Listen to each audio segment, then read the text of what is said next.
ത്താൽ വിലയ്ക്ക് വാങ്ങിയ വീണ്ടെടുക്കപ്പെട്ട സഭ ഒരിക്കലും മഹോപദ്രവത്തിലൂടെ കടന്നു പോകില്ല. വളരെ നിശ്ചയമായിട്ട് നമുക്ക് പറയുവാൻ സാധിക്കും. അതിന് ഉറപ്പേറിയ പ്രഖ്യാപനം ഫിലദൽഫിയ സഭയ്ക്ക്, വെളിപ്പാട് പുസ്തകത്തിൽ ഫിലദൽഫിയ സഭയ്ക്ക് അവിടെ 3-ാം അധ്യായം 10-ാം വാക്യത്തിൽ രേഖപ്പെടുത്തിയിട്ടുണ്ട്.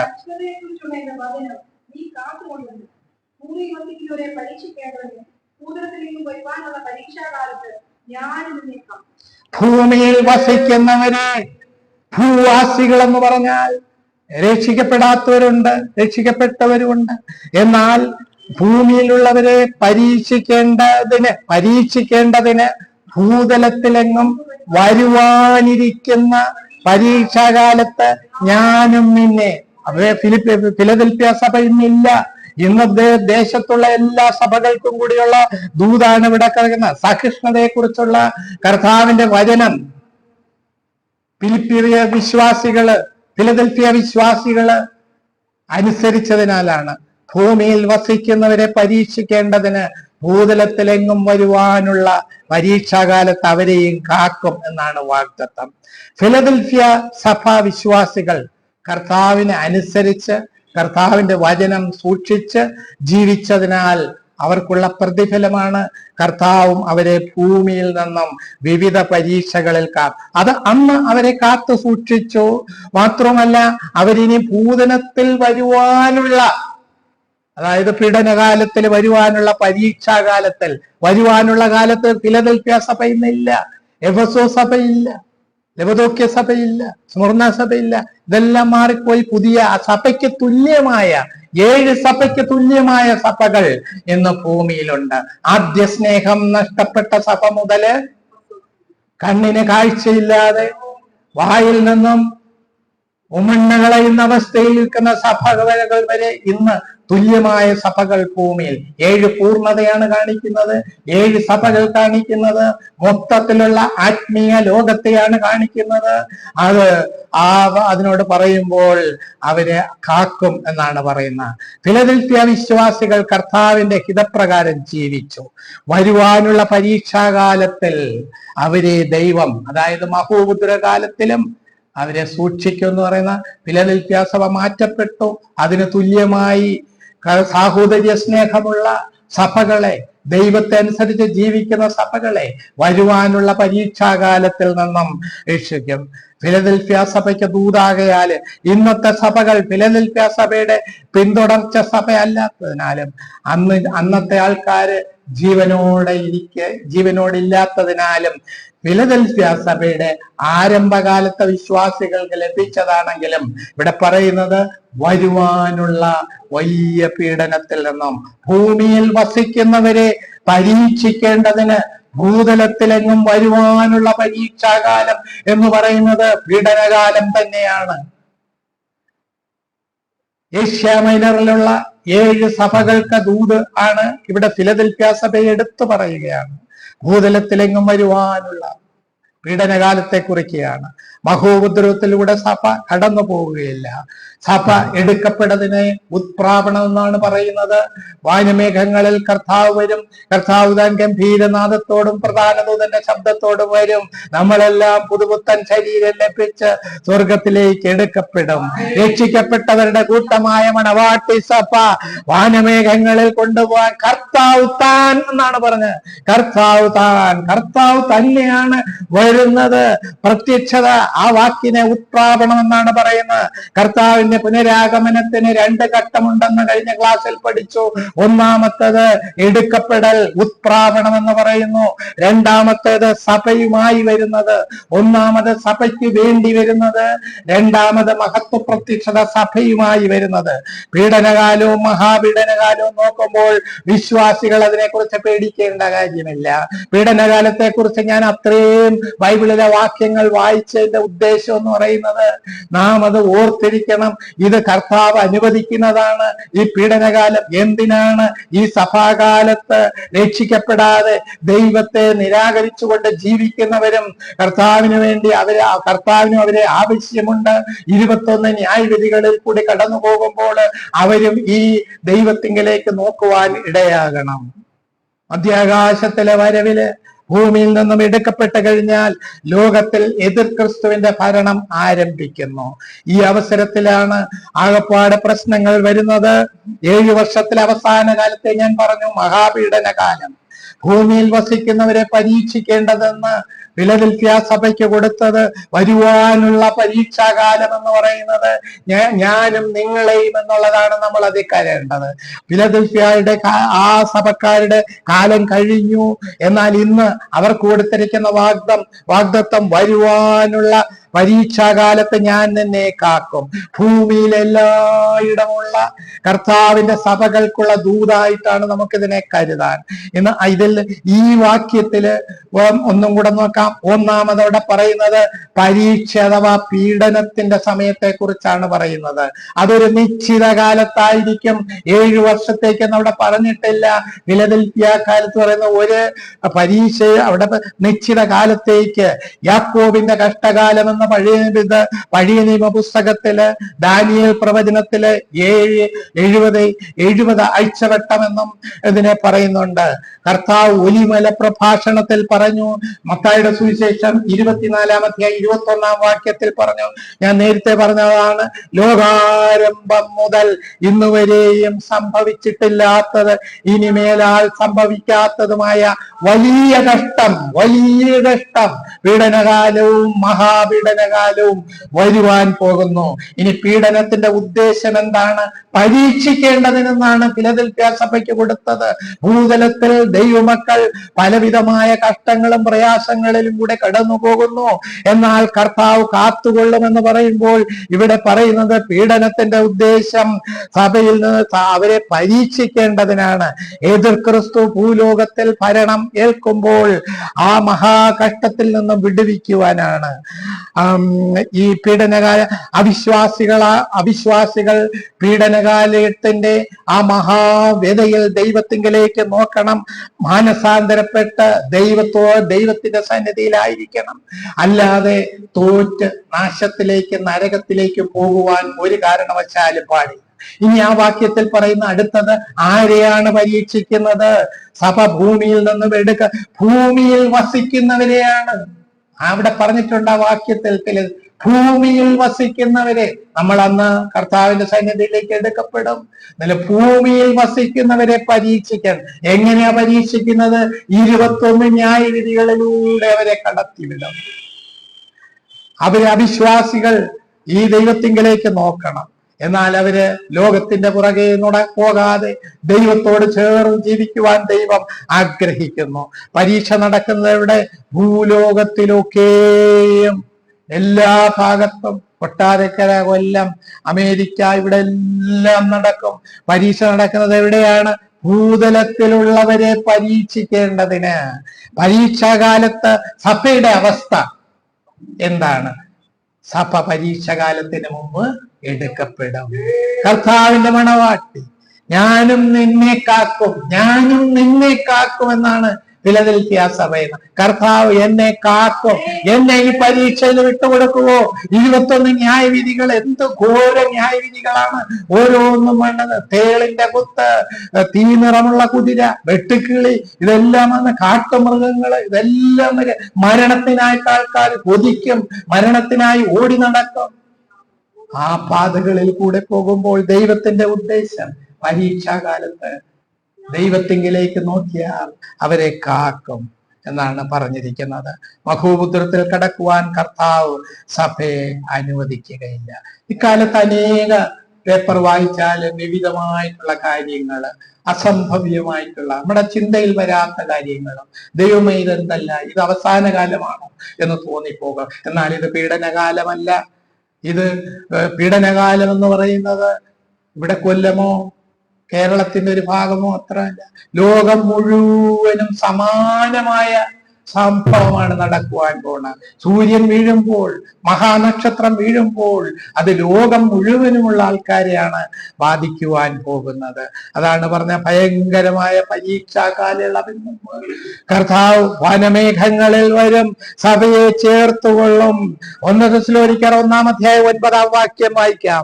1 തെസ്സലോനിക്കർ 1-ാം അധ്യായം 9-ാം വാക്യം.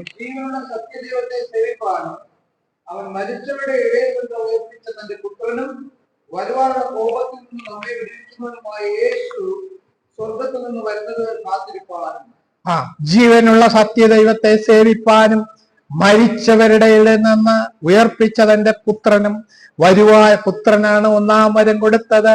ആദ്യ നിര പുനരുത്ഥാനം കൊടുത്തു. നമ്മെ വിടുവിക്കുവാൻ യേശു സ്വർഗത്തിൽ നിന്ന് വരുന്നത് കാത്തിരിപ്പാൻ ഈ കർത്താവ് വരുവാൻ പോകുന്നു. 1 തെസ്സലോനിക്കർ 5:9 നമ്മെ വിളിച്ചത് കോപത്തിനല്ല, നമ്മളെ വിളിച്ചത് ദൈവത്തിന്റെ സന്നിധിയില് ആ രക്ഷയെ പ്രാപിപ്പാനാണ് വിളിച്ചിരിക്കുന്നത്. സഭ മഹോപദ്രവത്തിലൂടെ കടന്നു പോവുകയില്ല എന്നുള്ള ഉറപ്പേറിയ പ്രഖ്യാപനമാണ് ഫിലദൽഫിയ സഭയ്ക്ക് നൽകുന്നത്. വെളിപ്പാട് പുസ്തകം 3:10 ഭൂമിയിൽ വസിക്കുന്നവരെ ഫിലദൽഫിയ സഭ ഇന്നില്ല.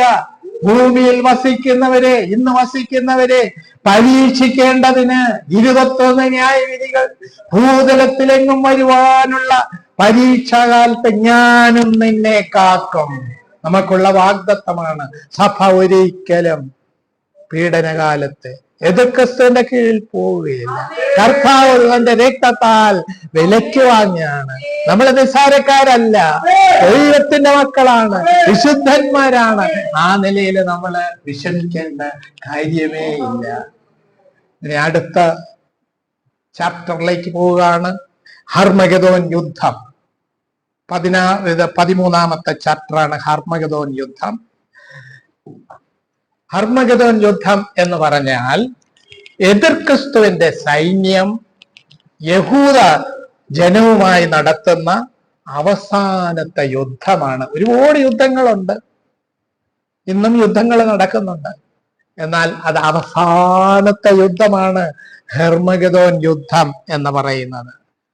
അവിടെയാണ് മഹാദൈവത്തിന്റെ അത്താഴം നടക്കുവാൻ പോകുന്നത്. ഹർമഗദോൻ യുദ്ധത്തില് യൂഫ്രട്ടീസ് നദി വറ്റിച്ചു കൊടുത്ത് വളരെ ആയാസമായിട്ട് പ്രയാസമില്ലാതെ നദി കടന്ന് എല്ലാവരും സന്തോഷത്തോടുകൂടെ ഒരിടത്ത് വന്ന് കാത്തു നിൽക്കുകയാണ് കർത്താവിനോട് യുദ്ധം ചെയ്യുവാൻ. വെളിപ്പാട് പുസ്തകം 16-ാം 14-16 വാക്യങ്ങൾ.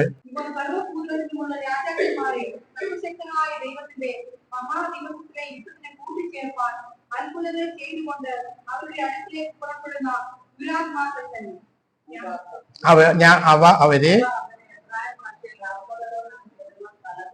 ഹർമഗദോൻ എന്ന സ്ഥലത്ത് വിശാലമായൊരു സമതല പ്രദേശമാണ്. നദി കടന്ന് ചെല്ലും. അവിടെ ഇവരെല്ലാം കൂട്ടുവാൻ പോകുകയാണ്. മത്സരികളെയാണ് അവരെല്ലാം കൊണ്ടുപോകാൻ.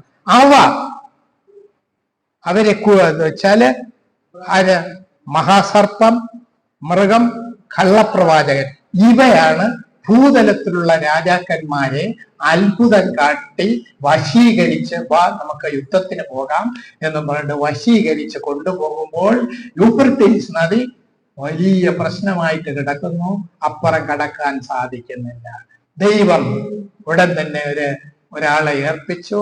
ഒരു ക്രോധകലശം അതിലോട്ട് ഒഴിച്ചു. നദി വറ്റിപ്പോയി. സുഖമായിട്ട് ഒരു നല്ലൊരു വഴിയിട്ട് അവരവിടെ പോയി. സാത്താന്യ തൃത്വമാണ് അവയെന്ന് പറയുന്നത്. അവയെന്ന് ഇവിടെ പറഞ്ഞത് മഹാസർപ്പത്തിന്റെ വായിൽ നിന്നും, കള്ളപ്രവാചകന്റെ വായിൽ നിന്നും, മൃഗത്തിന്റെ വായിൽ നിന്നും 3 അശുദ്ധാത്മാക്കൾ തവളകളെ പോലെ ഏത് സമയത്തും ഇടവിടാതെ ഇങ്ങനെ ശബ്ദം വെച്ചുകൊണ്ടിരിക്കുന്നത് പോലെ ഇവര് നാനാജാതിക്കാരൻ രാജാക്കന്മാരോടും ചെന്ന് അവരെ വശീകരിക്കും. അത്ഭുതങ്ങൾ കാണിക്കും, അടയാളങ്ങൾ അവര് ഹെർമഗദോൻ യുദ്ധത്തിനായിട്ട് അവരെ കൂട്ടിച്ചേർക്കും. ഹെർമഗദോൻ എന്നുള്ള 2 വാക്കുകളാണ് ഹർ അധികം മെഗിദോ എന്നുള്ള പദത്തിൽ നിന്ന്. ഹർ എന്ന് പറഞ്ഞാൽ പർവ്വതം എന്നുള്ള അർത്ഥമുണ്ട്, മല എന്ന അർത്ഥമുണ്ട്. ഹർമഗദോൻ, ഹർ പ്ലസ് മെഗിദോ താഴ്വര, അതാണ് ഹർമഗദോൻ എന്ന് വന്നിരിക്കുന്നത്. മെഗിദോ എന്ന് പറഞ്ഞാൽ സൈന്യങ്ങളുടെ താവളം അതായത് പട്ടാളക്കാരെ ആർമി സൂക്ഷിക്കുന്ന ഒരു സ്ഥലം. വേറൊരു പേരുണ്ട് കശാപ്പ് സ്ഥലം, സ്ലോട്ടറിംഗ് പ്ലേസ്, കശാപ്പ് സ്ഥലം. എന്തായാലും ഇത് കശാപ്പ് സ്ഥലമാണ്, അവിടെയോട്ട് കൂട്ടിക്കൊണ്ടുവരികയാണ്, പ്ലേസ് ഓഫ് സ്ലാഡ്. ഈ താഴ്വരയിലാണ് മെഗിദോ താഴ്വര. മെഗിദോ താഴ്വര എന്ന് പറയുന്ന ഞാൻ പുസ്തകത്തിൽ എഴുതിയിട്ടുണ്ട്. 60 മൈൽ യെരുശലേമിൽ നിന്നും, എല്ലാം യെരുശലേമിനും ചുറ്റുപാടുമാണ് നടക്കുന്നത്. എന്താണ്? നമ്മുടെ കർത്താവിനെ അവിടെ ഇട്ട പീഡിപ്പിച്ച, നഗരവാതിലിന് പുറത്തു വെച്ച, കഷ്ടം അനുഭവിച്ച് രക്തം ചിന്തി, അവസാനം ഈ പീഡനകാലത്തിലൊക്കെ നോക്കുമ്പോൾ അറിയാം കുതിരകളുടെ കടിവാള, അവരുടെ ആ ഇതിടുന്ന കടിഞ്ഞാണിടുന്ന പൊക്കത്തില്, ഏകദേശം ഇത്ര പൊക്കത്തില് ആ നഗരം മുഴുവനും രക്തം ഒഴുകുവാനിടയാണ്. രക്തത്തിന്റെ വലിയൊരു ഒഴുക്ക്, കർത്താവിന്റെ രക്തത്തിന് പകരം അവിടെ ഭൂവാസികൾ അനുഭവിക്കുവാൻ പോവുകയാണ്. ഈ താഴ്വര 20 മൈൽ നീളവും 14 മൈൽ വീതിയുമുണ്ട്. ഇനി യഹോശാഫാത്ത് താഴ്വരയെന്നും വഴിപോക്കരുടെ താഴ്വരയെന്നും പറയുന്നുണ്ട്. പുസ്തകത്തിൽ അത് വിശദമായിട്ട് എഴുതിയിട്ടുണ്ട്. ഇതെല്ലാം തന്നെയും കർമ്മേൽ പർവ്വതം, മറ്റ് കിദ്രോൻ താഴ്വര, ഇതിനോട് അതിനൊക്കെ അതിന്റെയൊക്കെ അടുത്ത് വരുന്ന ഒരു സ്ഥലമാണ്. ഇതിന് യുദ്ധങ്ങളുടെ യുദ്ധഭൂമി എന്ന് ഒരു പേരുണ്ട്, കശാപ്പ് ശാല എന്നും പേരുണ്ട്, മലകളുടെ അല്ലെ പർവ്വതങ്ങളുടെ താഴ്വര എന്നും ഇതിനെ പേരുണ്ട്. ഈ ഇസ്രയേലിന്റെ പല യുദ്ധങ്ങളും നടന്നത് ഈ സ്ഥലത്ത് വെച്ചാണ്, മെഗിദോ എന്ന് പറഞ്ഞ സ്ഥലത്ത് വെച്ചാണ്. അതിൽ ഞാനൊരു 7 കാര്യങ്ങൾ രേഖപ്പെടുത്തിയിട്ടുണ്ട്. അത് വിശദമായിട്ട് പുസ്തകം വായിച്ച് പഠിക്കണം. പ്രത്യേകിച്ചും ആ പുസ്തകം ഇങ്ങനെ ഒന്ന് ഓടിച്ചു വായിക്കുകയല്ല, ഓരോന്ന് വായിച്ച് ആ വാക്യങ്ങളെടുത്ത് അതങ്ങനെ തന്നെയാണോ എന്ന് നോക്കി, ബെരോവയിലെ വിശ്വാസികളെ പോലെ അങ്ങനെ തന്നെയാണോ എന്ന് തിരുവെഴുത്തുകളെ പരിശോധിച്ചു പോകേണ്ടതാണ്. എങ്കിൽ മാത്രമേ ഇതുകൊണ്ട് പ്രയോജനം ലഭിക്കൂ. മെഗിദോ വെള്ളത്തിനരികെ വെച്ചാണ് ദെബോരയും ബാരാക്കും പിന്നെ ഗിദയോൻ മിദ്യാന്യരെ കണ്ടുമുട്ടിയത്. ഇങ്ങനെ അനേക സംഭവങ്ങൾ നടന്ന ഒരു സ്ഥലമാണ് ഈ മെഗിദോ താഴ്വര എന്ന് പറയുന്നത്.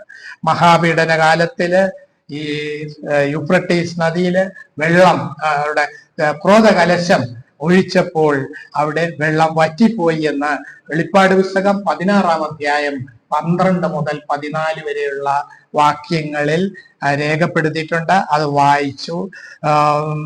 കൂടാതെ കനാൻ രാജ്യത്തിന്റെ കിഴക്കേ അതിർത്തിയാണ്, കനാൻ രാജ്യത്തിന്റെ കിഴക്കേ അതിർത്തിയാണ് ഈ യൂഫ്രട്ടീസ് മഹാനദി എന്ന് പറയുവാൻ അതിലും കൂടിയ വലിയ നദികൾ ഉണ്ടായിരുന്നു. എന്നാൽ മഹാനദി എന്ന് പറയുവാൻ കാര്യം ബൈബിളിലെ അനേക സംഭവങ്ങൾ അവിടെ രേഖപ്പെടുത്തിയിട്ടുള്ള ഏറ്റവും പ്രാധാന്യമുള്ള ഒരു നദിയാണ് യൂഫ്രട്ടീസ് നദി. ഉൽപ്പത്തി പുസ്തകത്തിൽ നോക്കുമ്പോൾ ഇത് ഏറ്റവും കൂടുതൽ ഉൽപ്പത്തി പുസ്തകത്തില് ഇതിനെ കുറിച്ച് ഫ്രാത്ത് എന്നാണ് അവിടെ പറയുന്നത്, യൂഫ്രട്ടീസ് നദി. ഇവിടെ ഇതിന്റെ വലിപ്പത്തിലോ ഒന്നും അല്ല മഹാനദി എന്ന് പറയുവാൻ കാര്യം, ഇവിടെ ചരിത്രത്തിൽ ദൈവവചനത്തിൽ നടന്നിട്ടുള്ള അനേക സംഭവങ്ങൾ ഇവിടെ നടന്നിട്ടുള്ളത് കൊണ്ടാണ് ഇതിനെ മഹാനദി എന്ന് പറയുവാൻ കാര്യമായത്. യൂഫ്രട്ടീസ് നദി 1750 മൈൽ നീളവും 600 മുതൽ 1200 അടി വീതിയുമുള്ള ഒരു നദിയാണ്. യൂഫ്രട്ടീസ് നദിയുടെ ഒരു വശത്ത് ഇസ്രയേലും മറ്റേ വശത്ത് സൗദി അറേബ്യയും, അങ്ങനെയാണ് അതിന്റെ കിടപ്പ് വരുന്നത്. കൂടാതെ ഇസ്രയേൽ, തുർക്കി, സിറിയ, ഇറാഖ് എന്നൊക്കെ സമീപ പ്രദേശങ്ങളാണ്. ഇതിനെ പിന്നെ യൂഫ്രട്ടീസ് ടൈഗ്രീസ് നദിക്ക് ഇടയ്ക്കുള്ള ഒരു സമതല പ്രദേശമുണ്ട്, അതിനെയാണ് മെസൊപ്പൊത്തോമിയ എന്ന് പറയുന്നത്.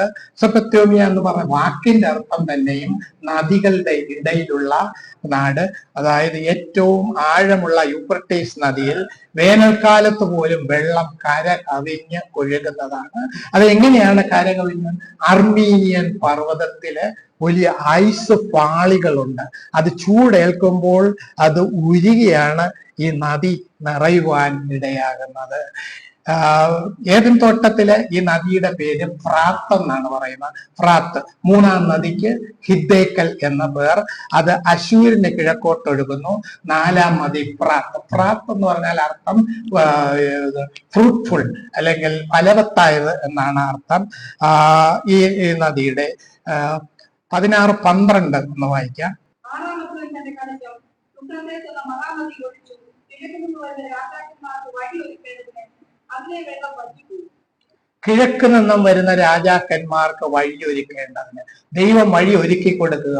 എല്ലാവരും ഇനി വരികനെന്ന് പറയേണ്ട ഇതിവിടെ ചെങ്കടൽ കടന്നപ്പോൾ വഴിയൊരുക്കിയത് ദൈവമക്കൾക്ക് വേണ്ടിയും അവര് ശത്രുക്കളെ കൊല്ലുവാനുമായിരുന്നു. ഇവിടെ അതുപോലെ തന്നെയാണ് കിഴക്ക് നിന്ന് അഥവാ സൂര്യോദയത്തിന്റെ അവിടെ നിന്നും വരുന്ന അവർക്ക് വഴിയൊരുക്കേണ്ടതിന്.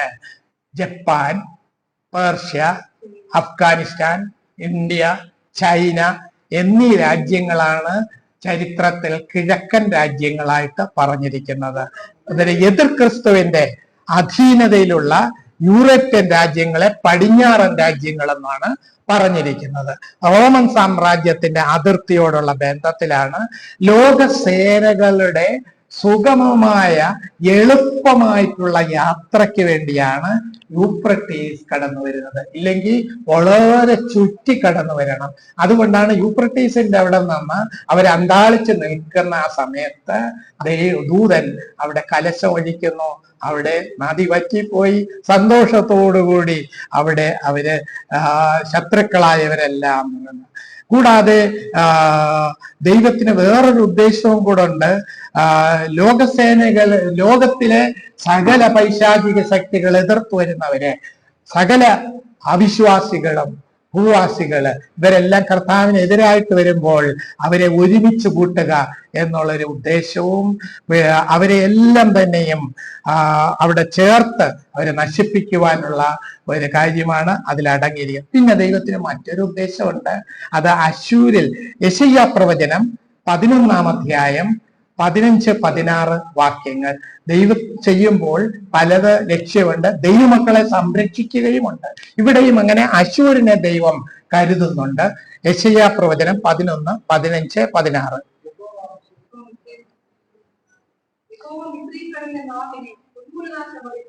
അവൻ ഉച്ചക്കാറ്റോടുകൂടെ നദിയുടെ മീതെ കൈ ഓങ്ങി അതിനെ അടിച്ച് 7 കൈവഴികളാക്കി ചെരുപ്പ് നനയാതെ കടക്കുമാറാക്കി. ഇസ്രായേലിൽ നിന്നും പുറപ്പെട്ട നാൾ അശ്ശൂരിൽ ശേഷിച്ചിരിക്കുന്ന ഒരു ചെറിയൊരു കൂട്ടമുണ്ട്. അവരെ ഇസ്രയേലിലേക്ക് സ്വദേശത്തേക്ക് കൊണ്ടുവരുവാനും ദൈവം ആഗ്രഹിക്കുന്നു. അവരെങ്ങനെ ചെരുപ്പ് നനയാതെയാണ് അവര് കടന്നു വരേണ്ടത്. അശ്ശൂരിനെ കരകവിഞ്ഞൊഴിയുന്ന ഇസ്രയേൽ യൂഫ്രട്ടീസ് മഹാനദിയെ വറ്റിച്ച് ദൈവം ശത്രുക്കൾക്ക് യാത്ര ചെയ്യുവാൻ സഹായിക്കുന്നത് ദൈവത്തിന് അവരോടുള്ള കരുണയോ മനസ്സലിവോ ഒന്നുമല്ല. മിസ്രൈമിൽ നിന്നും ഞാൻ നേരത്തെ പറഞ്ഞു ചെങ്കടൽ കടക്കുവാനായിട്ട് അവിടെ പുറപ്പാടിൽ മിസ്രൈമിൽ നിന്നും ചെങ്കടലിന്റെ അവിടെ വന്നപ്പോൾ ചെങ്കടലിനെ വറ്റിച്ച ദൈവം, യോർദാൻ നദി വറ്റിച്ച ദൈവം ഇവിടെയും അത് തന്നെയാണ് ചെയ്യുന്നത്. അവിടെയാണെങ്കിൽ ശത്രുക്കളെ നശിപ്പിക്കുവാനായിരുന്നു ചെങ്കടലില് അവിടെ കടല് വറ്റിച്ചത്. എന്നാൽ യൂഫ്രട്ടീസ് നദിയോടുള്ള ബന്ധത്തിൽ വറ്റിക്കുമ്പോഴും ദൈവത്തിന് വിവിധ ഉദ്ദേശമുണ്ട്. ഒന്നാമത് മഹാപീഡനകാലത്തിന് അവസാനം കുറിക്കുക. യൂഫ്രട്ടീസ് നദിയില് ഒഴിച്ചു കഴിയുമ്പോൾ അവിടെ യുദ്ധത്തിന് വേണ്ടി പോകുന്നു. ഭൂമിയിലുള്ള സകലരും രാജാക്കന്മാരും അവിടെ വന്നു ചേരുവാനും മഹാപീഡനകാലം 7 വർഷത്തിന് അവസാനം കുറിക്കുകയാണ്. രണ്ടാമത് സകല വിശുദ്ധന്മാർക്കും ആശ്വാസം കൊടുക്കുക. എങ്ങനെയാണ്? പീഡനകാലത്ത് കുറച്ചു പേര് വളരെ കഷ്ടതയിലൂടെ കഴിയുന്നു, അവർക്ക് ആശ്വാസം കൊടുക്കുക. മൂന്നാമത് സഹസ്രാബ്ദ വാഴ്ച ഇത് കഴിഞ്ഞാൽ ഉടനെ ആരംഭം കുറിക്കുകയാണ്. നാലാമത് ശത്രുക്കളെ ഒരുമിച്ചൊരിടത്ത് കൊണ്ടുവരിക, പലയിടത്താക്കാതെ ഒരുമിച്ച് കൊണ്ടുവന്ന് കൂട്ടക്കൊല നടത്തുകയാണ്. കിഴക്ക് നിന്ന് വരുന്ന സൈന്യം ഉണങ്ങിയ നിലം പോലെ അവിടെ സന്തോഷത്തോടെ നദി കടന്നു വരുന്നു, ആഹ്ലാദത്തോടെ കടന്നു വരുന്നെങ്കിലും നിമിഷത്തിനകം വലിയ ഒരു കരച്ചിലും വലിയ ഒരു കൂട്ട നിലവിളിയും ഉണ്ടാകുന്നു. എതിർ ക്രിസ്തുവും ഭൂരാജാക്കന്മാരും അവരുടെ സൈന്യവും യുദ്ധത്തിനായിട്ട് ഒരുമിച്ച് അർമഗദോൻ താഴ്വര അഥവാ മെഗിദോ താഴ്വരയിൽ വന്നെത്തും. ലോക ചരിത്രത്തില് ഇതുവരെ സംഭവിച്ചിട്ടില്ലാത്ത ഒരു യുദ്ധം അന്ന് നടക്കുവാൻ പോവുകയാണ്. അതിനെ ഹെർമഗദോൻ യുദ്ധം എന്നാണ് പറയുന്നത്. ഇത് വെളിപ്പാട് പുസ്തകം 19-ാം അധ്യായം 19 മുതൽ 21 വരെയുള്ള വാക്യങ്ങളിൽ രേഖപ്പെടുത്തിയിട്ടുണ്ട്. വെളിപ്പാട് 19 മുതൽ 21 വരെയുള്ള അവിടെ വരുമ്പോൾ ഈ സകല ശത്രുക്കളും കർത്താവിന് എതിരായിട്ട് ഒന്നിച്ചു കൂടുമ്പോൾ ഇസ്രായേലിന്റെ സഹായത്തിനായിട്ട്, ദൈവമക്കളുടെ സഹായത്തിനായിട്ട് കർത്താവുടെ 19-ാം അധ്യായം 11 മുതൽ 16 വരെയുള്ള വാക്യങ്ങൾ വായിക്കാം. ഒരു വെള്ളക്കുതിര വന്നു. പഴയ വെള്ളക്കുതിരയല്ല, ഇപ്പൊ പുതിയ വെള്ളക്കുതിര കർത്താവ് വരുന്നു. ഇത് ഇരിക്കുന്ന ആളുടെ പേര് വിശുദ്ധനാണ്, സത്യവാനാണ്. അഗ്നിജ്വാല, സർവജ്ഞനാണ്, രാജമുടികള്, രാജാതി രാജാവാണ്, നാമമുണ്ട്, ആർക്കും അറിയത്തില്ല. ജയാളിയായ കർത്താവ്, രക്തം തളിച്ച ഉടുപ്പ്. കർത്താവ് വരുമ്പോൾ ദേഹത്തെ രക്തം തളിച്ച ഉടുപ്പ് എന്തിനാണ് കാണിക്കുന്നത്? വിജയിയായിട്ട് വരുന്നത്. എനിക്ക് വേണ്ടി കാൽവറി ക്രൂശിൽ പെടഞ്ഞു മരിച്ച ദുഷ്ടന്മാരുടെ അടിയേറ്റ് തലയിൽ മുൾക്കിരീടം അടിച്ചപ്പോൾ രക്തം ഒഴുകിയ അത് നോക്കുമ്പോൾ അറിയണം, എനിക്ക് വേണ്ടി അറക്കപ്പെട്ട കുഞ്ഞാട് ഇത്രയും വലിയ പദവി ലഭിച്ചുവെങ്കിലും ആ രക്ഷയുടെ കാര്യങ്ങളെ കുറിക്കുവാൻ, വീണ്ടെടുപ്പിനെ കുറിക്കാൻ രക്തം തളിച്ച വായിക്കുക. ദൈവവചനം യേശു കർത്താവാണ്. സ്വർഗത്തിലെ സൈന്യം മുഴുവനും ദൂതന്മാരെ അവര് വെള്ളവസ്ത്രധാരിയായി വിശുദ്ധി കാണിച്ചുകൊണ്ട് വെള്ളക്കുതിരപ്പുറത്ത് കയറി അവനെ അനുഗമിച്ചു. ജാതികളെ വെട്ടുവാൻ മൂർച്ചയുള്ള വാൾ. എബ്രായ ലേഖനത്തിൽ പറയുന്നു ഇരുവായ്ത്തലയുള്ള വാള്. കർത്താവിന്റെ വായിൽ നിന്നും മൂർച്ചയേറിയ വാൾ വരുന്നു. ഒറ്റ ഒരു ശ്വാസം വിടല് മതി, എല്ലാം ഒലിച്ചു പോകുവാനിടയാണ്. കർത്താവിന്റെ വായിലെ ശ്വാസത്താൽ ശത്രുക്കളൊന്നടങ്കം ഒന്നടങ്കം ഒഴുക്കിക്കളയുമാര്. ദുഷ്ടന്മാരുടെ മുഴുവനും മുന്തിരിക്കൊല ചക്കിലിട്ടാട്ടുന്നത് പോലെ ഒരിക്കൽ നടന്നു.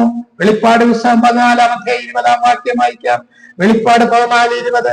ചക്കിൽ വീഞ്ഞിന് പകരം രക്തമായിരിക്കുമെന്ന് ഒഴുകുന്നത്.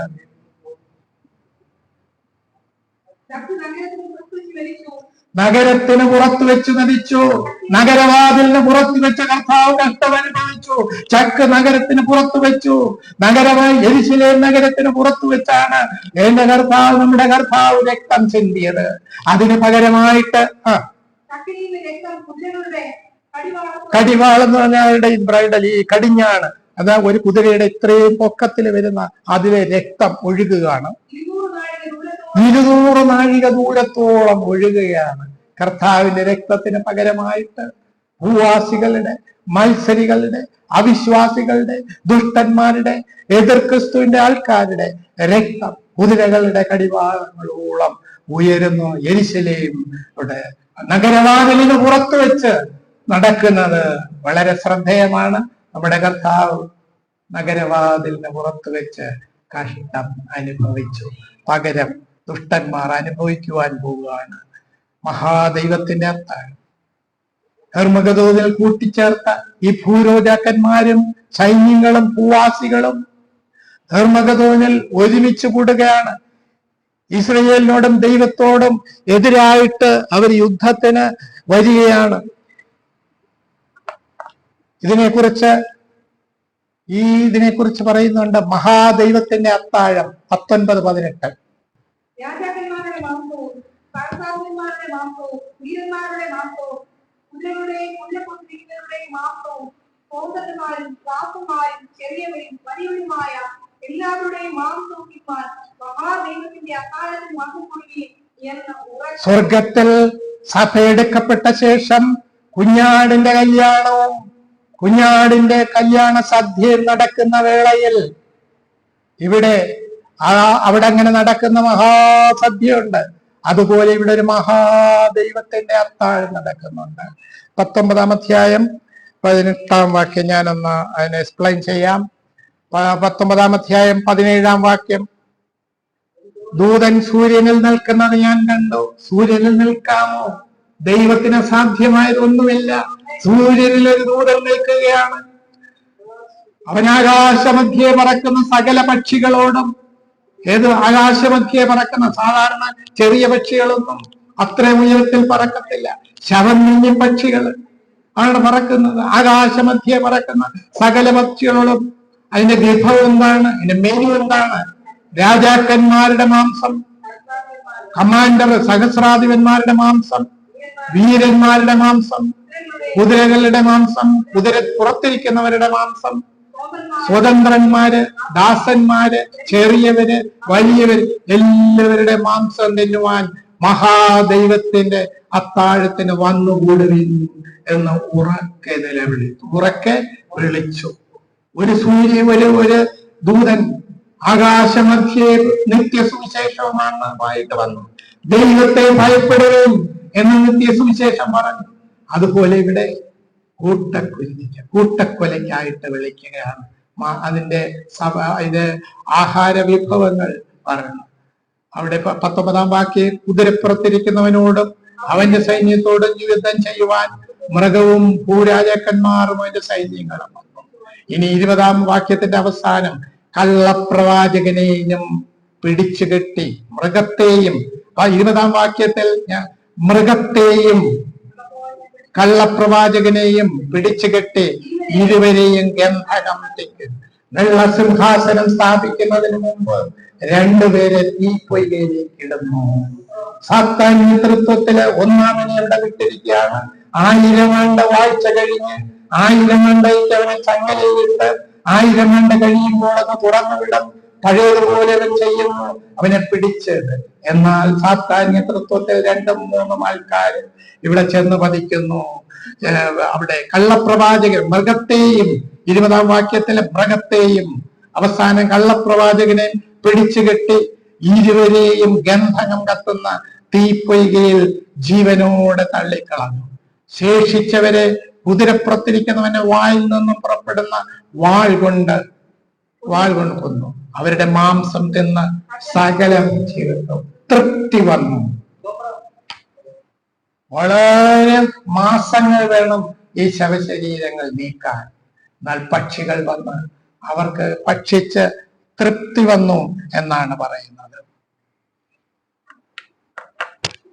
ഇനി അടുത്ത പീഡനകാലത്ത് മുദ്രയിട്ട 144,000 പേര്, 14-ാം അധ്യായം.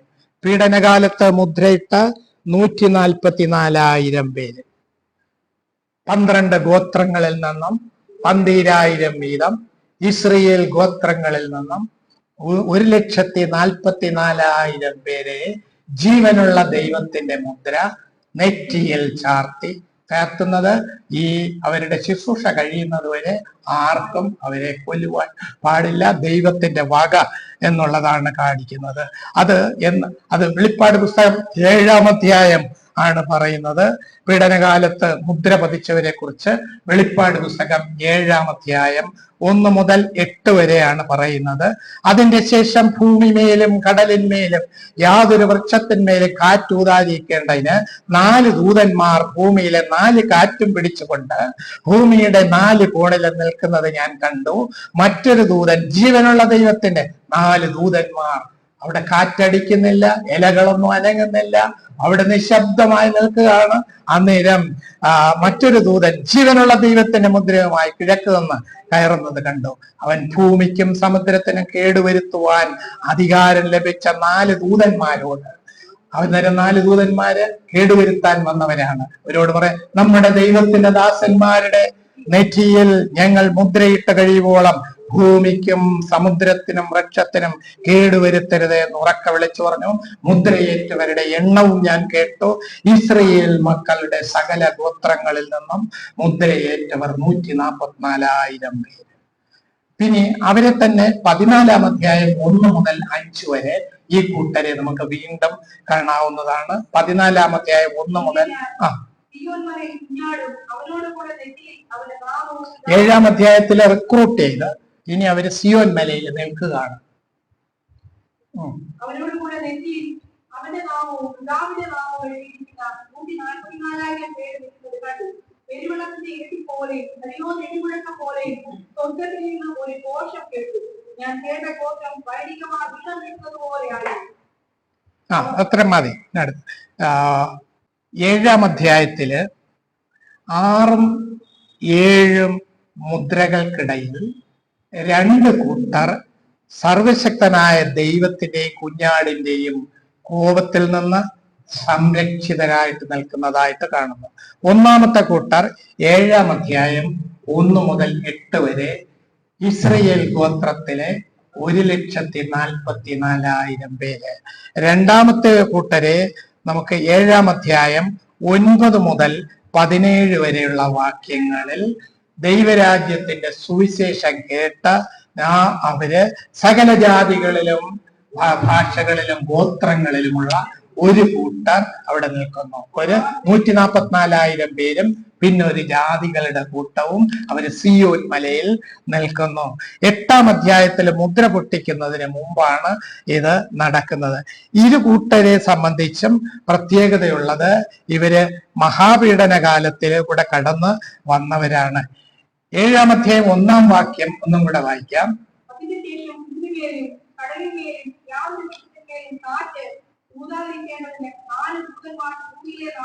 ഭൂമിയില് യാതൊരു അനക്കവും വരരുത്. അവിടെ 4 ദൂതന്മാര് ദുഷ്ടത പ്രവർത്തിക്കാൻ വന്നതാണ്. അവര് അവിടെ നിൽക്കാൻ മുദ്രയേറ്റവർ ഇസ്രയേൽ മക്കളുടെ സകല ഗോത്രങ്ങളിൽ നിന്നും 144,000 പേര്. അത് ദൈവത്തിന്റെ ദാസന്മാരെന്നാണ് എഴുതിയിരിക്കുന്നത്. എതിർ ക്രിസ്തുവും കൂട്ടരും അതികഠിനമായ പീഡനം, ഭൂമിയിൽ വലിയ ദുരിതങ്ങൾ നടത്തുമ്പോൾ അവരുടെ മുമ്പിൽ ദൈവത്തിന്റെ വചനം പറഞ്ഞുകൊണ്ട് ഭൂമിയിൽ സുവിശേഷം അറിയിച്ച, അതാണ് പീഡനകാലത്തിലെ രക്ഷണ്യ പ്രവർത്തികൾ. 1 നിത്യസുവിശേഷം, 2 ഈ 144,000 പേര്, 3 സ്വർഗത്തിൽ നിന്നും 2 സാക്ഷികളെ വരുന്നു.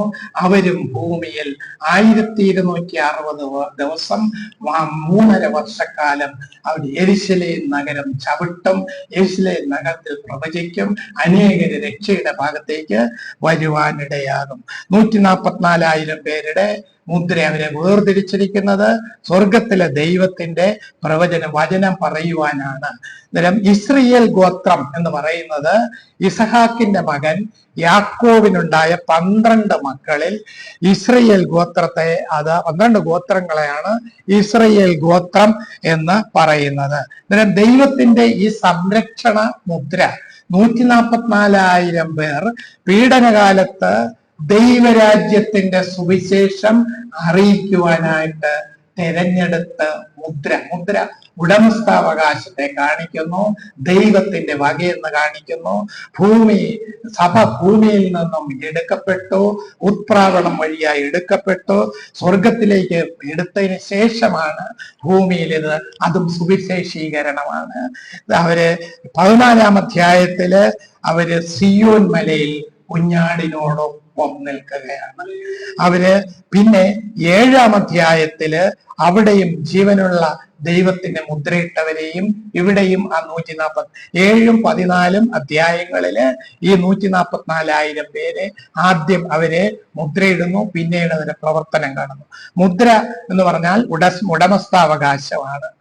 വെളിപ്പാട് 14 അധ്യായത്തിലും 144,000 പേരുടെ പ്രത്യേകത, ഉന്നതി അവിടെ രേഖപ്പെടുത്തിയിട്ടുണ്ട്. 1 മുതൽ 5 വരെ വായിക്കാം.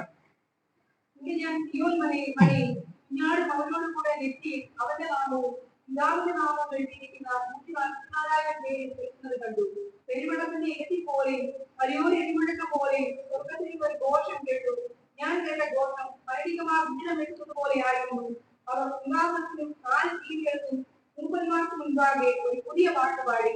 ഭൂമിയിൽ നിന്ന് വിലയ്ക്ക് വാങ്ങിയിരുന്ന 144,000 പേർക്കല്ലാതെ ആർക്കും ആ പാട്ട് പഠിക്കാൻ കഴിഞ്ഞില്ല.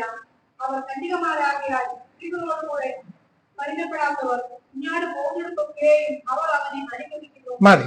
അവർ കുഞ്ഞാടിനോടൊപ്പം നിൽക്കുന്നവരാണ്. സ്വർഗ സിംഹാസനത്തിന് മുമ്പിൽ ഒരു പുതിയ പാട്ട് പാടുന്നവരാണ്. കുഞ്ഞാട് പോകുന്നിടത്തൊക്കെയും അനുഗമിക്കുന്നവരാണ്. അവരെ പ്രത്യേകിച്ച് മുദ്രയിട്ട് വേർതിരിച്ചവരാണ്. അവര് വീണ്ടെടുക്കപ്പെട്ട നിലയിലാണ് അവിടെ നിൽക്കുന്നത്. അവര് ദൈവത്തിന്റെ പ്രവർത്തനത്തിനായിട്ട് മുദ്രയിട്ട്. യേശുക്രിസ്തുവിന്റെ രക്തത്താൽ കൃപാകാലത്ത് വീണ്ടെടുക്കപ്പെട്ടവരാണ് നമ്മളെല്ലാവരും. ക്രിസ്തുവിന്റെ മണവാട്ടിപ്പദം അലങ്കരിക്കുന്നു.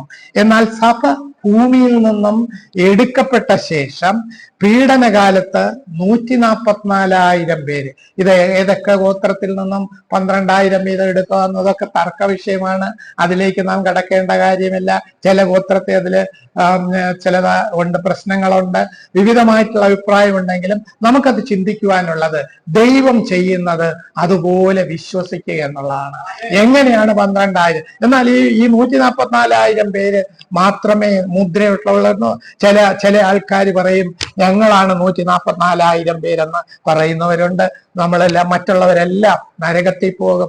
എന്നാൽ നാം പഠിക്കുമ്പോൾ ഇത് കർത്താവ് രക്ഷ ഒരുക്കിയ ശേഷം 144,000 പേരോ അവരുടെ സഭയിലുള്ളോ കൂട്ടത്തിലുള്ളോ എന്ന് മറുചോദ്യം ചോദിച്ചാൽ മിണ്ടാതിരിക്കും.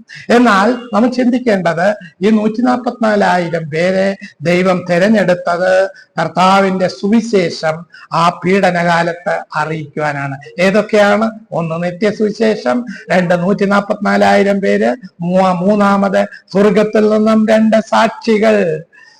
അവര് ഭൂമിയിലേക്ക് വരുന്നവരാണ്. അവരുടെ പ്രവർത്തനം ഇത് ഭൂമിയിലുള്ളവർക്ക് സുവിശേഷം അറിയിക്കുവാനാണ്.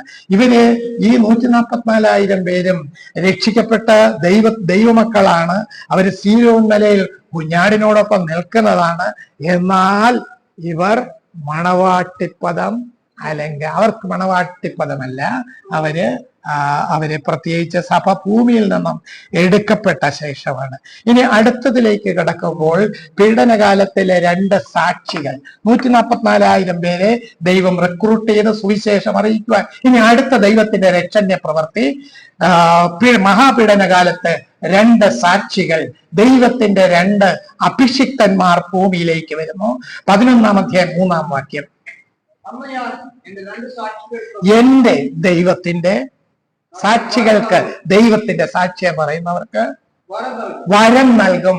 അവർ പറയാനുള്ള കാര്യം വരമായിട്ട് കൊടുക്കും. രക്തമെടുത്ത് എന്ന് വെച്ചാൽ ഒരു ദുഃഖഭാവത്തോടാണ് പറയുന്നത്. 1260 ദിവസം, അതായത് 3.5 വർഷം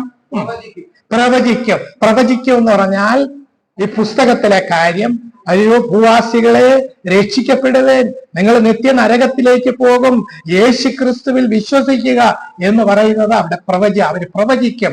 യെരൂശലേം നഗരവീഥി മുഴുവനും അവര് പ്രവചിക്കുവാനിടയാകും. 4-ാം വാക്യത്തിൽ അവർ 2 ഒലിവ് വൃക്ഷവും 2 നിലവിളക്കുമാണ്. ഒലിവ് വൃക്ഷം എണ്ണ നേരിട്ട് കൊടുക്കുകയാണ്, നിലവിളക്കിലേക്ക് കൊടുക്കുകയാണ്. അവർ ഒരുമിച്ച് ഭൂമിയിലെ പ്രവർത്തനം നടത്തുകയാണ്. ഇനി 5-ാം വാക്യത്തില് അവരുടെ വായിൽ നിന്ന് തീ പുറപ്പെട്ട് അവരുടെ ശത്രുക്കളെ ദഹിപ്പിച്ചു കളയും. അവർക്ക് ദോഷം വരുത്തുവാൻ ഇച്ഛിക്കുന്നവൻ ഇങ്ങനെ മരിക്കേണ്ടി വരും. ദോഷം ചെയ്താൽ ആഗ്രഹിച്ചാലും അപ്പോഴേ നശിപ്പിക്കുവാൻ അവർക്ക് കഴിവുണ്ട്. 6-ാം വാക്യം.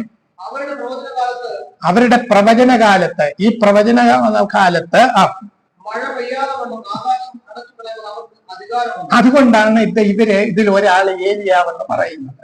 നമുക്കത് ഡയറക്റ്റ് ആയിട്ടുള്ള വാക്യമില്ല, ഏലിയാവെന്ന് നമുക്ക് തീർത്ത് പറയാൻ പറ്റുന്നില്ല. മോശെ അവിടെ ഇതുണ്ട്, മോശയാന്ന് പറയാം. മോശയാന്നവിടെ വാക്യം ഇല്ല. മോശയാ, ഏലിയാവും മോശയെന്ന് ഈ വാക്യത്തെ ഉദ്ദേശിച്ച പറയുന്നത്. പക്ഷെ അതാണെന്ന് അവരുടെ ആത്മാവോടും അവരുടെ ശക്തിയോടും കൂടി വന്ന 2 ദൈവത്തിന്റെ അഭിഷിക്തന്മാർ എന്ന് നമുക്ക് ചിന്തിക്കാം. ഏലിയാവും മോശയും തന്നെയാണെന്ന് തീർത്ത് പറയുവാൻ നേരിട്ടുള്ള വചനം ഇല്ല. അതുകൊണ്ട് അവരുടെ ശക്തിയോടുകൂടി ആണ് ഇവര് വന്നിരിക്കുന്നത്. വലിയ ശക്തിയാണിത്. ഇനി 7-ാം വാക്യം. അവർ തങ്ങളുടെ സാക്ഷ്യം തികച്ച ശേഷം ആഴത്തിൽ നിന്ന് കയറുന്ന മൃഗം അവരോട് പടവെട്ടി അവരെ ജയിച്ചു. 1260 ദിവസം, 3.5 വർഷം അവര് സുവിശേഷം യെരുശലേം തെരുവീതിയും ലോകത്തെമ്പാടും അറിയിച്ച് കഴിയുമ്പോൾ അവരെ ആക്കിയ ഉദ്ദേശം കഴിഞ്ഞു.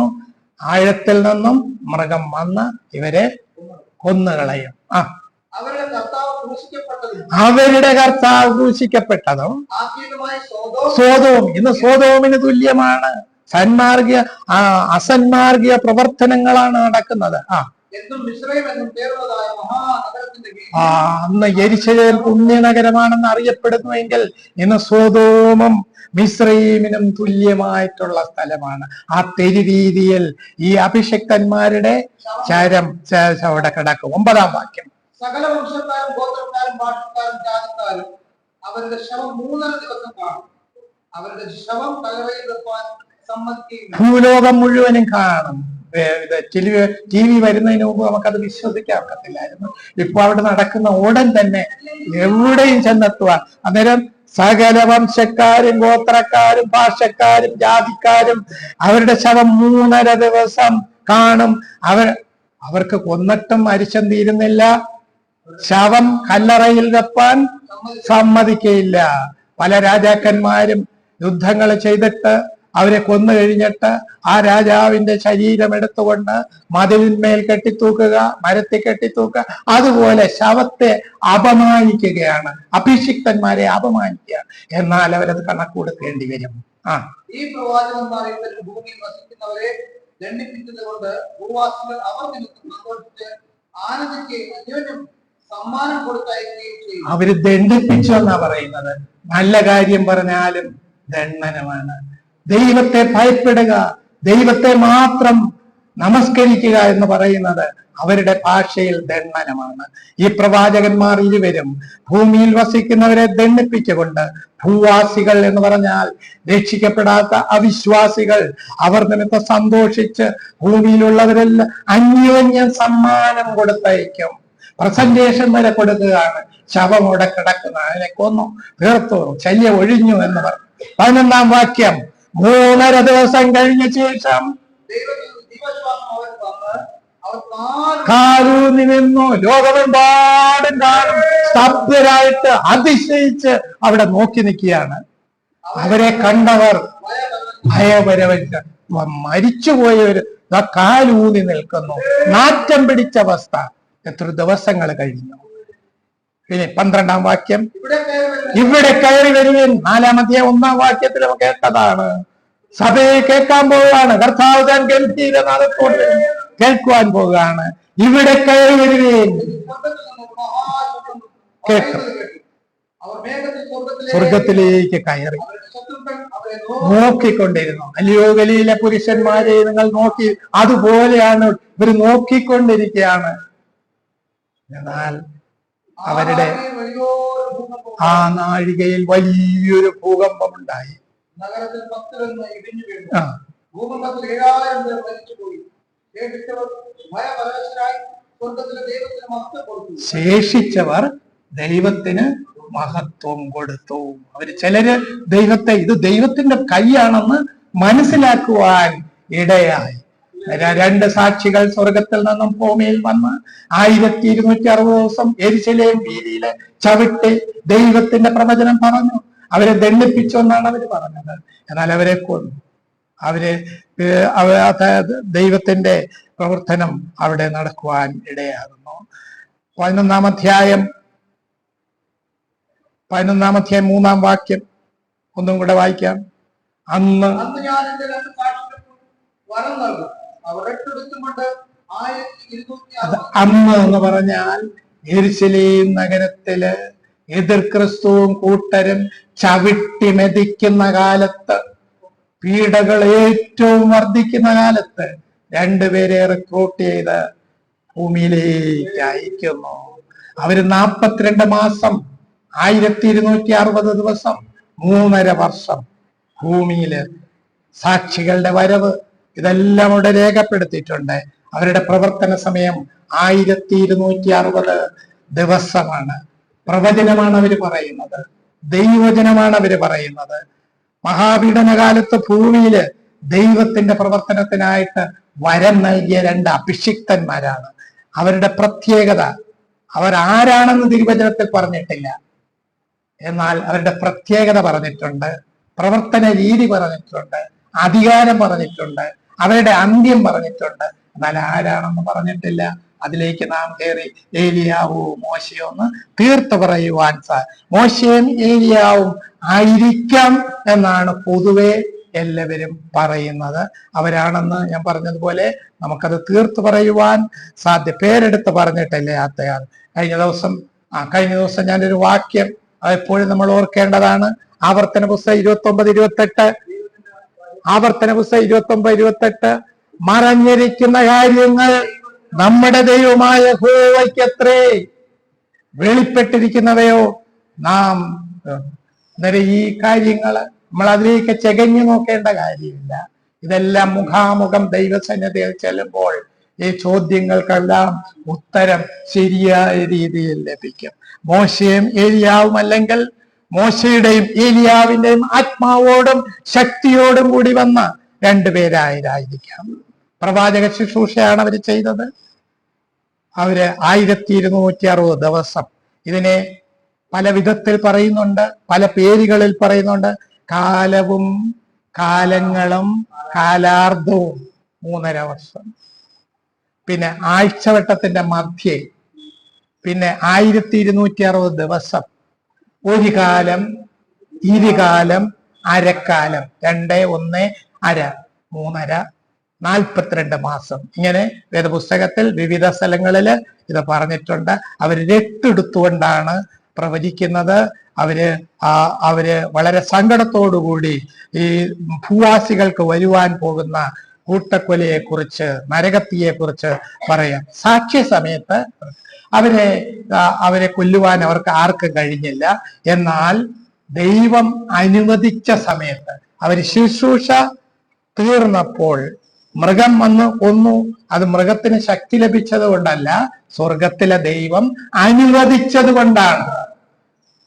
വെളിപ്പാട് 6-ാം അധ്യായം മുതൽ 18-ാം അധ്യായം വരെ, 17-ാം അധ്യായത്തില് നാം കാണുന്നത്, വെളിപ്പാട് പുസ്തകത്തിൽ 6 മുതൽ 16 വരെയുള്ള ഭാഗങ്ങളില് അവിടെ ന്യായവിധികൾ നടക്കുന്നുണ്ട്. 17-ാം അധ്യായം 18-ാം അധ്യായവും ന്യായവിധിയുണ്ട്.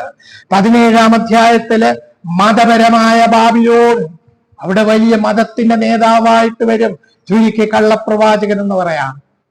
17-ാം അധ്യായത്തില് മതപരമായ ബാബിലോൺ, അവരുടെ ഡ്രസ്സും മർമ്മം മഹതിയാം ബാബിലോൺ എന്ന് പറഞ്ഞ ചുവപ്പ് കളറോടുകൂടി വരുന്ന അവിടെ ഒരു വരവുണ്ട്. അടുത്ത 18-ാം അധ്യായത്തില്, അതും കൂടെ എടുത്തിട്ട് ഞാനൊന്ന് നിർത്തുകയാണ്. 18-ാം അധ്യായം ഒന്ന് നോക്കുക. 18-ാം അധ്യായം, 17-ാം അധ്യായം പറയുന്നത് മർമ്മം മഹതിയാം ബാബിലോൺ. ബാബിലോൺ എന്ന സ്ത്രീയുടെ ആ സംസ്കാരത്തെയാണ് കാണിക്കുന്നത്. ഇന്നും ബാബിലോൺ മർമ്മം ഇന്നും ഭൂമിയിലുണ്ട്. ദൈവവചനത്തിനും ദൈവത്തിനുമെതിരായിട്ട് അങ്ങനെയും ഇങ്ങനെയും ആകാമെന്ന് തിരുവചനത്തെ കോട്ടി മാറ്റി പറയുന്നതെല്ലാം ബാബിലോണിയൻ സംസ്കാരമാണ്.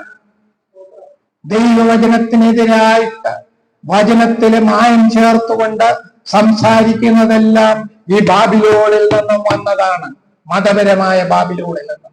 എന്നാൽ 2ാമത്തെ ബാബിലോൺ 18-ാം അധ്യായത്തില് അവിടെ രാഷ്ട്രീയ വാണിജ്യ ബാബിലോണാണ്.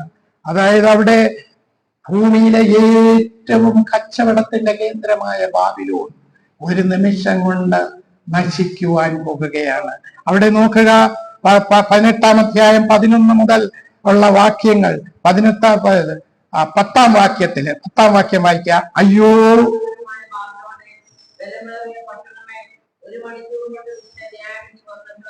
മതപരമായ ബാബിലോൺ 17 കഴിഞ്ഞു. 18-ല് വാണിജ്യ രാഷ്ട്രീയ ബാബിലോൺ വരുന്നുണ്ട്. അതില് പറയുന്നത് 1 മണിക്കൂർ കൊണ്ട് ഇതെല്ലാം നടന്നു. 11-ാം വാക്യത്തിൽ അവിടുത്തെ അനേകവിധ 29 കൂട്ടം ഐറ്റമാണ് കച്ചവടം. അവസാനം ശ്രദ്ധിക്കേണ്ടത്. അവസാനം ശ്രദ്ധിക്കേണ്ടത് ഞാൻ ഓടിച്ചു വായിക്കാം സമയത്തിന്. പൊന്ന്, 2 വെള്ളി, 3 രത്നം, 4 മുത്ത്, 5 നേരിയ തുണി, ടെക്സ്റ്റൈൽ ഇൻഡസ്ട്രി, ധൂമ്രവസ്ത്രം, പട്ടുസാരികൾ, വിലയേറിയ കല്യാണ വസ്ത്രങ്ങൾ, പട്ട്, കടും ചുവപ്പ്, ചന്ദനത്തരങ്ങൾ, ആനക്കൊമ്പ് കൊണ്ടുള്ള സകലവിധ സാധനങ്ങൾ, വിലയേറിയ മരം 11, 12 പിച്ചള, മരവും പിച്ചളയും ഇരുമ്പും, 14 മർമ്മരക്കല്ല്, 15 ലവംഗം, 16 ഏലം, 17 ധൂപവർഗം, 18 മൂര്, 19 കുന്തിരുക്കം, 20 വീഞ്ഞ്, 21 എണ്ണ, 22 നേരിയ മാവ്, 23 ഗോതമ്പ്, 24 കന്നുകാലി, ലൈഫ് സ്റ്റോക്ക്, കന്നുകാലി ചന്ത, പിന്നെ ആട്, കുതിര, രഥം, 27 രഥം. അടുത്ത 2 വായിക്കുവാനാണ് ഞാൻ ഈ ഭാഗം എടുത്തത്. ഭൂമിയിൽ അത് സംഭവിക്കുവാൻ പോകുകയാണ്. 27 മാനുഷ ദേഹം, മനുഷ്യ ശരീരം വിൽക്കുവാൻ പോകുകയാണ്.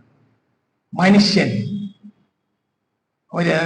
അത് നമ്മുടെ പ്രധാനമന്ത്രിയെ അവിടെ ബോംബ് വെച്ച് ഒരാള് അതിനു വേണ്ടി, ഒരു സ്ത്രീ രാജ്യം, അത് മനുഷ്യ ബോംബായിട്ട്, അതിനാണ് ഇവിടെ മനുഷ്യനെ വിലയ്ക്ക് കൊടുക്കും.